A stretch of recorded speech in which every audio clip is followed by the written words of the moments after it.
The Nevada desert in America is the scene of the latest atomic test. When you think of nuclear testing, you probably think of the Nevada desert. Civil defense authorities making a study of the test. It makes sense to want to do your bomb testing out where there ain't no people.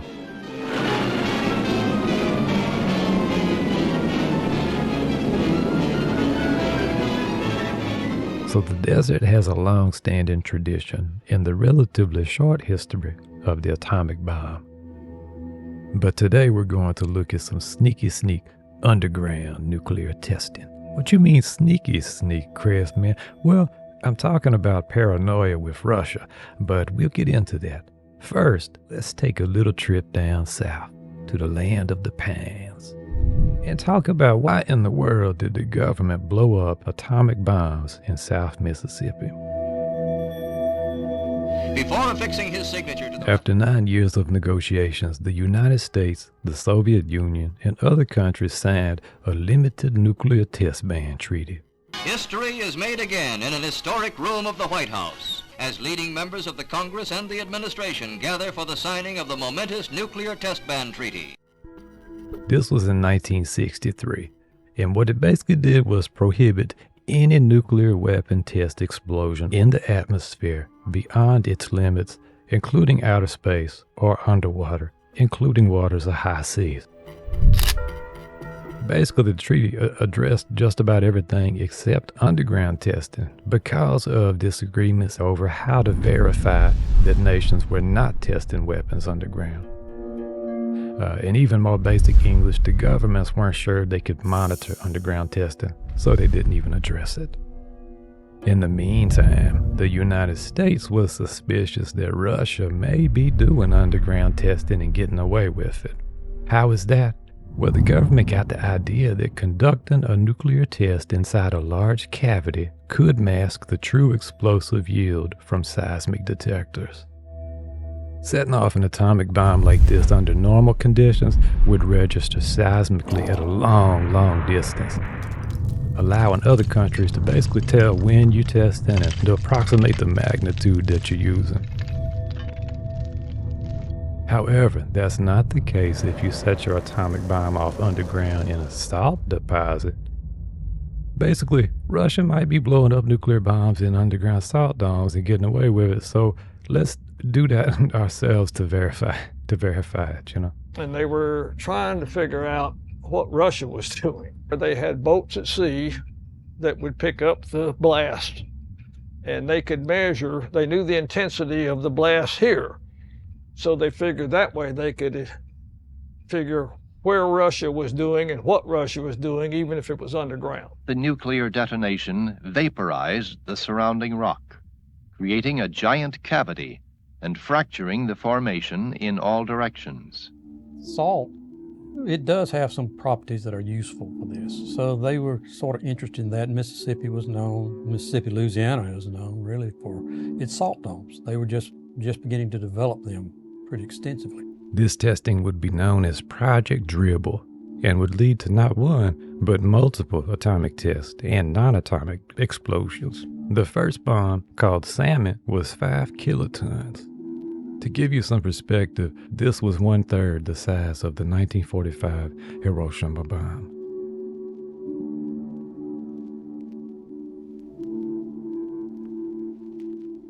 Locals were obviously apprehensive about this whole situation. Some of them got prepared in advance, in their own various ways. I really like that picture. As a bonus, the kids were given Coca-Colas.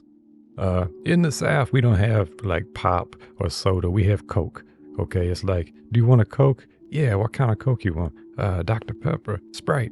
We were kids. We were really excited because they brought sandwiches and Cokes. But as it got closer to detonation time, things get a little more serious. But then when they said nobody could sit, everybody had to stand because it could hurt you, then that was a little scary. One of their engineers drove up and says, get up off the ground. Said, this thing will burst your insides if you're sitting on the ground. So needless to say, I got up. On Thursday, October 22nd, 1964, a nuclear bomb was detonated in Mississippi. I was tickled. It was the day out of school. We just didn't know what to expect.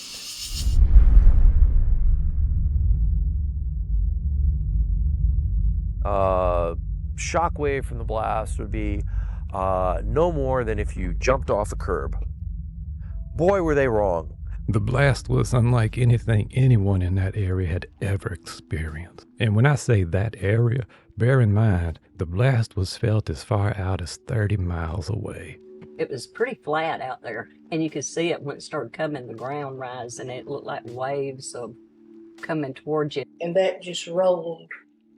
Felt like under your feet, like a wave coming in. It just rolled. Even distant buildings were swaying for 3 minutes. We didn't really know what to expect. We just knew it was supposed to be a bomb. But I recall a ripple coming through the ground. The big glass windows where the bank used to be was rippling like a sheet blowing in the wind. The government received hundreds of damage claims for residential homes and water wells. And sadly, several people lost livestock. But there was a lot of people had cows and things, and cows didn't know to stand up, and it ruptured their stomachs. They shot it off right up in the middle of the day when the cattle would have been up in the shade laying down. They told me not to be on the ground, it'd kill me. Well, them cows was on the ground. Mom and Dad lost 14 head of cows that day from old age. Some of them was even 3 years old, 4 years old.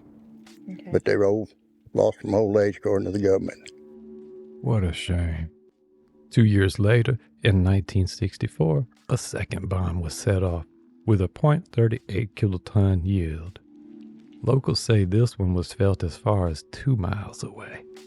And the big question is, did they contain that properly? Is it contained? And I think those are some of the questions that people still sort of talk about. What had happened was that they were placing brine solution at the bottom of the chamber to perform some tests to make sure that the walls of the chamber weren't crumbling, that it was solid and it was stable.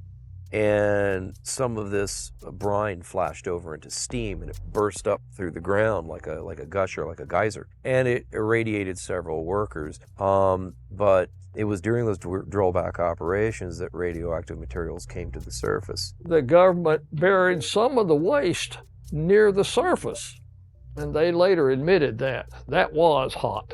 That at night there was dump trucks came out of there with dirt, and they would just cover them with tarps. The problem was tritium, a nuclear isotope that is harmless in small quantities, but Project Dribble produced massive amounts.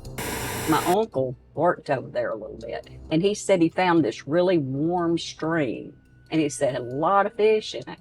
He caught little brim. He brought them home, and my grandma cooked them for him. After he ate, he fed the bones and everything, what was left, to the cat.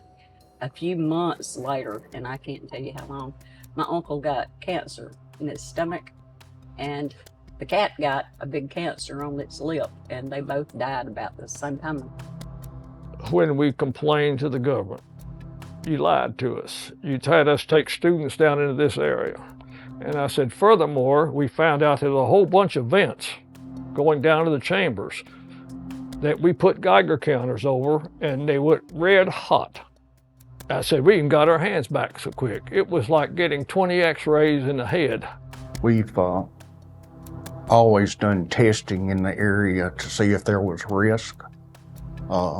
There's no evidence that there's any threats to public health. Some of our seining nets were hot, radioactively hot. If you really want to talk to people about getting sick and what have you about it, go north of the salt dome. The north side had probably 10 times the national average of cancer. If it was properly contained, it will always be there for quite a long time. The Department of Energy, it could have done more to inform residents and to keep them in the loop. And I'm hoping they learned from their mistakes. Well, let's just put it this way. I don't think they'll ever do that again here in Mississippi. They ran into too many unknowns. Everybody's suspicious. Nobody believes the government, but as far as I can tell, the government's never done a whole lot to make anybody to believe them. I've seen more cover-up done on that than you ever seen on television. Why do you think that is? Because they're afraid somebody will find out they lied to us and want to sue them. More than likely, we will probably never know on this side of things the true extent of damage and lasting effects from this series of testing. This has been our second installment of the SOUTHVESTIGATIONS series. I hope you've enjoyed these. If you haven't seen the first one, please check it out. It's about the 1970s Pascagoula UFO abduction. Very interesting story. I did receive several comments saying, Crafsman, you making toys. Why don't you make a soft vinyl toy of the alien? Well, that's already been done, actually.